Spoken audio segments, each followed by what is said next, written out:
If you're trying to get your jetting dial on your dirt bike, but still having problems, it might be the float height. In this video, I'm going to share 3 frustrating symptoms that your float height is off. When I say float height, I mean this float that's plastic or brass is either too low or too high, and when it's not right, it's going to affect all of the jet circuits. Symptom number 1 is when gas is leaking out of the overflow of the carb when your bike's on its kickstand. This is the float bowl where the gas sits in the bottom of the carb. This is the overflow line, so once the fuel level gets above this, it's going to drain right out that. If your float level is way too high, the fuel is going to be above that at all times, but even if it's a little bit too high, it might be right here, which is too high, and then once you lean your bike over, it's going to go above that and it's going to leak out. But when you have the proper float height, it's not going to leak out this overflow unless you basically tip your bike over on its side. And if it's coming out the overflow, this could also be a sign that the float needle and seat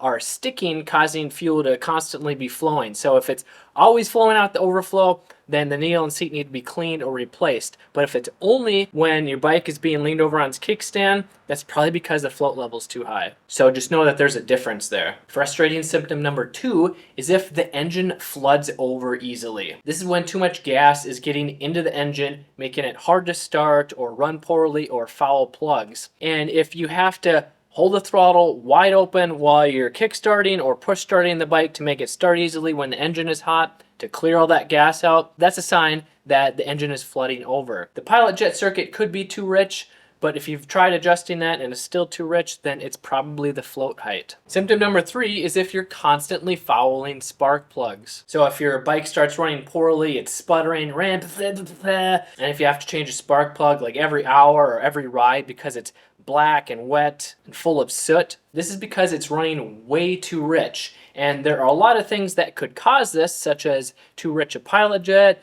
low compression, but if you checked those, then there's a good chance that your float height is set too high and needs to be adjusted. And if you want to learn how to properly measure and adjust the float height on any dirt bike, you should check out this video here, because there's one common mistake that makes it really easy to get the wrong measurement, leaving you with a float height that's not correct and still running poorly.